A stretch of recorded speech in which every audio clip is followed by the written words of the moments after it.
Woo! Nakakag-relax din pagkatapos ng 10 months na puro trabaho. Grabe, sarap mga idol.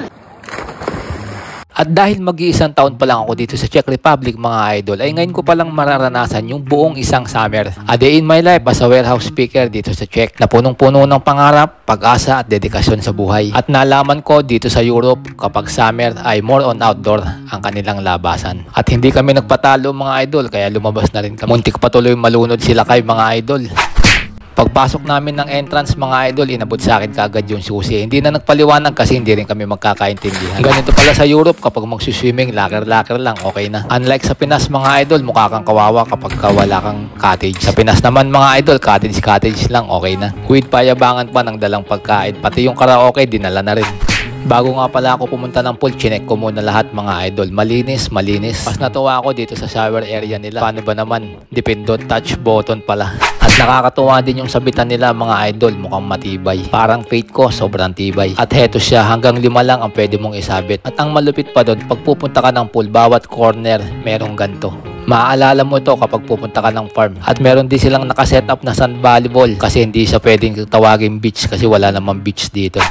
At naobserbahan ko din mga idol, mas marami yung nagbibilad kaysa yung mga naliligo. At meron din silang nakasetup na table tennis at lahat yan mga idol ay libre. Ganito lang din pala sila mag-celebrate ng summer dito. Bigla ko tuloy na miss yung Pilipinas kasi ibang klase mag-celebrate ng summer sa Pilipinas, di ba mga idol? Kasi sa Pilipinas, bawat cottage may videoke, hindi na kayo nagkakaintindihan dahil kaliwat kanan yung ingay. Tapos pamaya-maya lang o may saksakan na, di ba?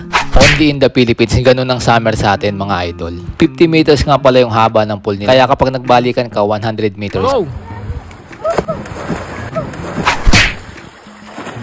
Sarap mag-swimming, malinis yung pool nila.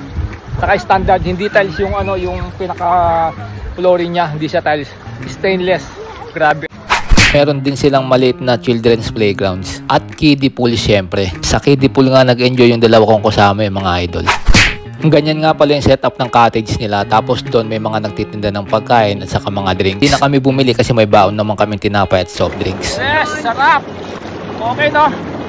Ganito pala sa Europe mga idol. Sulit yung 5,000. Sulit yung 5,000 entrance. Shout out sa mga tropa natin dyan sa Pilipinas mga idol. Dahil summer na ngayon dito, let's get it on!